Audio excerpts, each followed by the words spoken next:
Paz, meus queridos, sejam todos bem-vindos nesse nosso novo momento da Escola Bíblica Quadrangular. Estamos inaugurando um novo tempo de escola à distância, onde com certeza nós vamos usufruir de tudo que o Senhor tem nos preparado. Nós vamos crescer na graça e no conhecimento e quero dizer a todos que nós vamos estar contando com o apoio irrestrito do nosso superintendente, pastor Walter de Souza, e todos os outros pastores que estão nos apoiando, nos dando um aporte todo especial. E quero dizer a todos vocês que nós vamos estar compartilhando conhecimento com a nossa região, conhecimentos que vêm do nosso estado e da nossa igreja. Gostaria que vocês também ouvissem a nossa diretora local, a professora Márcia, que vai estar também dando boas-vindas a todos vocês. Paz seja convosco, eu sou a diretora da EBQ Sede, Márcia Rosa, e venho aqui primeiramente agradecer ao pastor Walter e à pastora Rosana, que tanto nos incentivaram a começar esse novo formato de escola bíblica online, também aos nossos professores, que de uma maneira assim muito boa aceitaram esse novo desafio e estão aí conosco nessa empreitada. Quero também agradecer a equipe técnica, que tem uma paciência com a gente, tem sido assim um pessoal maravilhoso. Quero agradecer também a você, aluno, que estará recebendo esse vídeo. Reserve um tempinho para você se dedicar a estudar a palavra do Senhor. E vamos iniciar a nossa escola bíblica com um vídeo de conhecimento. Como começou a história da nossa igreja. Então não perca, você aluno vai ser a nossa joia, a nossa pérola. Então venha com a gente nessa nova empreitada. EBQ Online, esteja conosco. Amém? Deus abençoe. Esta é a história inspiradora de dois desses dedicados obreiros do Senhor, chamados América do Sul. Harold e Mary Williams, sua esposa, cuja chama pentecostal inflamou milhares de corações no Brasil e os levou para Cristo. Concluindo os estudos no IBQ dos Estados Unidos, seu primeiro compromisso no exterior foi nas selvas da Bolívia, onde pregaram a palavra do Senhor por um ano. Por alguma estranha razão, eles acharam que este não era exatamente o lugar onde o Senhor os desejava. E depois de orarem pela orientação divina, eles desceram pelo rio Amazonas. Seu destino não sabiam. O futuro nas mãos de Deus. Por algum tempo eles acharam que o rio podia ser o lugar, pois era uma cidade onde havia milhões de almas esperando pela salvação. Mas, à medida que percorriam esta cidade cosmopolita com sua arquitetura moderna e suas belas e amplas avenidas, voltaram a sentir a mesma inquietude. Aqui haveria oportunidade de trabalhar por Cristo, é verdade, mas, de algum modo, viram que as portas abertas que esperavam encontrar não existiam. Aqui a religiosidade do povo parecia distante, esquecida, e o zelo cristão que devia aquecer seus corações parecia duro como a rocha da montanha.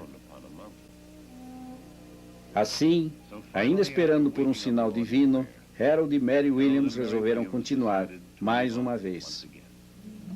Embarcaram novamente e foram seguindo mais para o sul, do rio para o Porto do Café de Santos. Depois, para o interior, por trem. Assim chegaram a São Paulo, o grande centro industrial da América do Sul. E eles se viram novamente envolvidos num redemoinho de progresso material, onde se podia quase ver novos arranha-céus, crescendo em direção ao céu azul do Brasil. Novos prédios de escritórios, novos apartamentos de moradia, aço, pedra, mármore polido surgindo por toda parte. Mais uma vez, o casal Williams teve aquele estranho sentimento de insatisfação. Aqui, as pessoas pareciam fechadas, imunes a qualquer contato. Nessas muralhas de concreto, Parecia não haver lugar para Cristo, nem tempo para ouvir seus ensinamentos. Mas como eles estavam errados em pensar assim?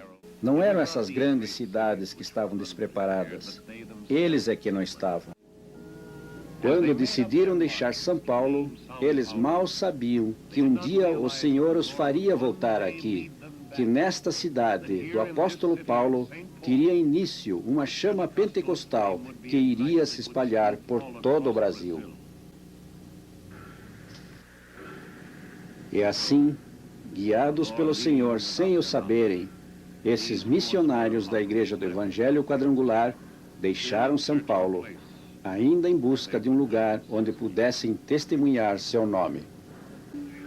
Os caminhos do Senhor nem sempre são claros para os que os seguem. Quando a família Williams chegou à sua destinação seguinte, eles não sabiam o que lhes estava reservado. Mas aqui, na pequena cidade de Poços de Caldas, foi o início de anos de muita preparação para a grande tarefa que viria. Uma pequena charrete simbolizando a índole da cidade, num clima de paz e quietude, onde finalmente se encontrou o ambiente para a germinação de pensamentos profundos e concentração espiritual. A primeira barreira que o missionário tem que remover é a barreira da comunicação.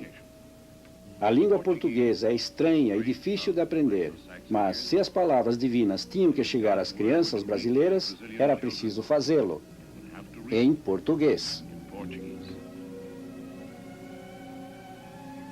Para aprender a língua do país, Harry Williams organizou aulas de inglês. E à medida que ensinava inglês, ele ampliou seus conhecimentos do português.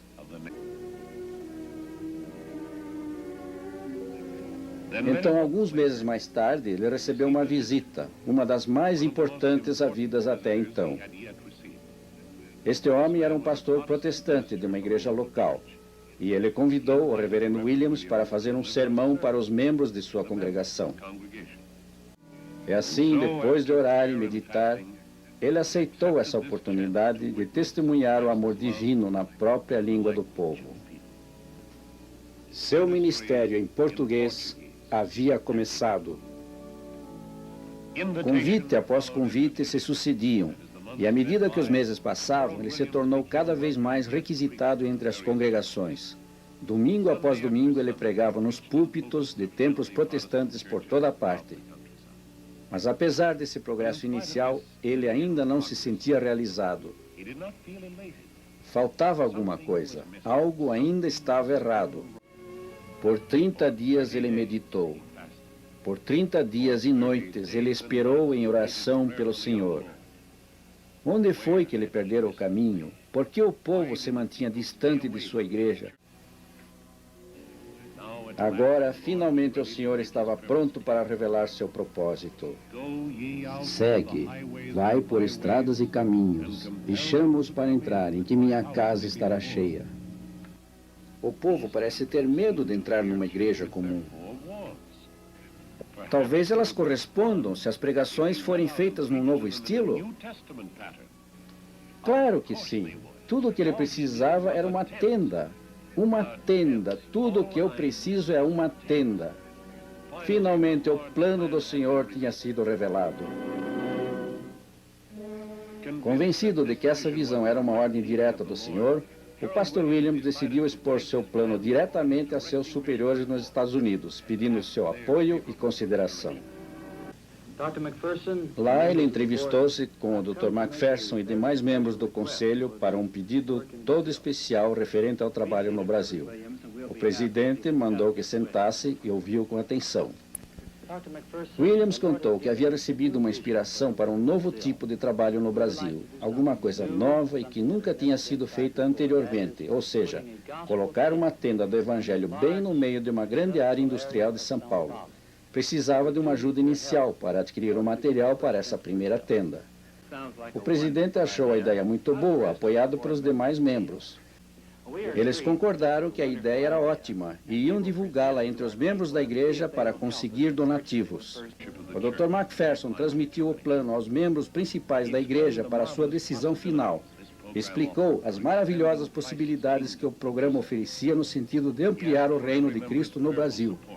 Pediu a todos o apoio através de orações e auxílio financeiro. Nas igrejas, não só de Los Angeles, mas de todo o país, líderes, leigos e pastores captaram a visão e fizeram apelos entre os membros de suas congregações. E o povo escutou e começou a entender o que poderia significar o ministério das tendas no Brasil. Como de costume, os dedicados membros da igreja responderam de coração aberto. Depois de algumas semanas, já havia dinheiro suficiente para comprar a primeira tenda para a Cruzada de Reavivamento no Brasil. E assim, seguindo a orientação da mão de Deus, Harold Williams foi conduzido à sua grande missão para o salvamento das almas. Agora, a antiga inquietude fora esquecida. A velha confusão era uma coisa do passado.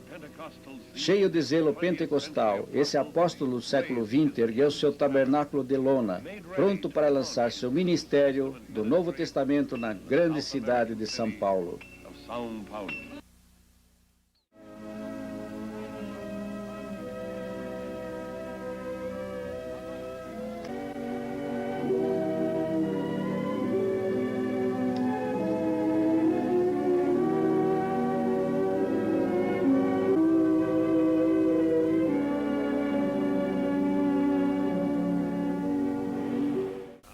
Tenda levantada no Brasil.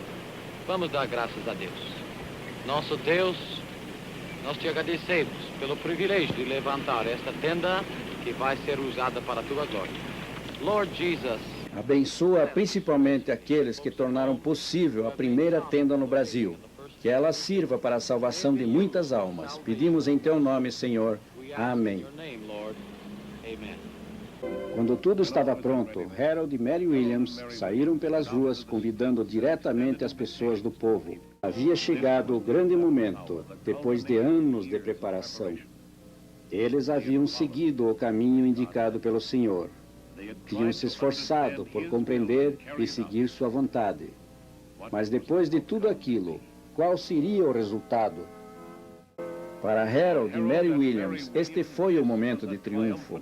Aqui finalmente estava a prova de que pelo evangelismo das tendas, o povo do Brasil podia ser alcançado pelo Evangelho Salvador de Cristo. Boa noite, amigos. Bem-vindo ao nosso culto. And as we would say in English, the Lord bless you and welcome to our service.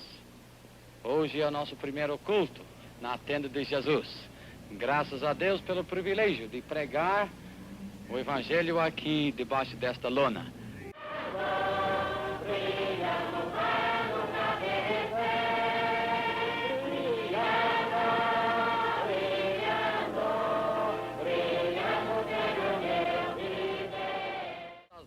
Desse modo, pela fé em Deus e confiança no seu poder, foi lançado um dos maiores movimentos de reavivamento vistos no mundo, desde os tempos de Pentecostes.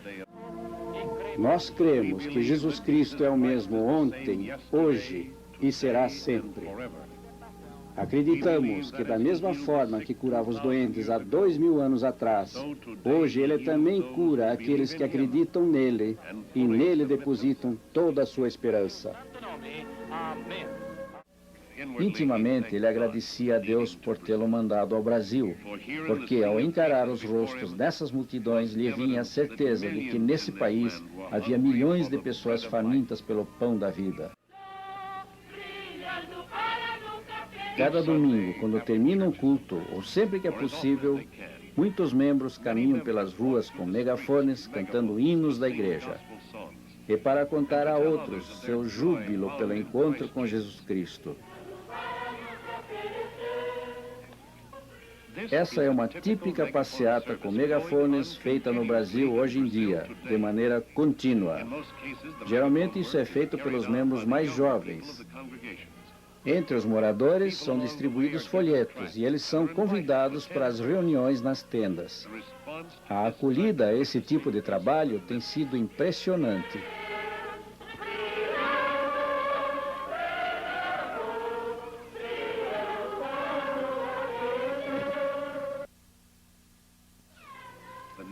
Cruzada Nacional de Evangelização.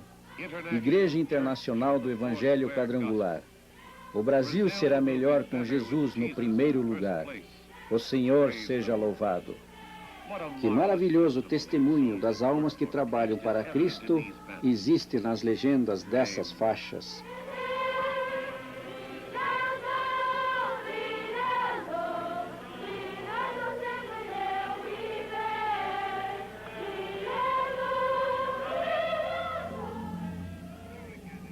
Aqui um outro testemunho da força de Deus que trabalha nos corações do povo no Brasil. Vejam as Bíblias nas mãos de quase todos os adultos. Bíblias que eles aprenderam a amar, porque eles aprenderam o significado das preciosas palavras da vida.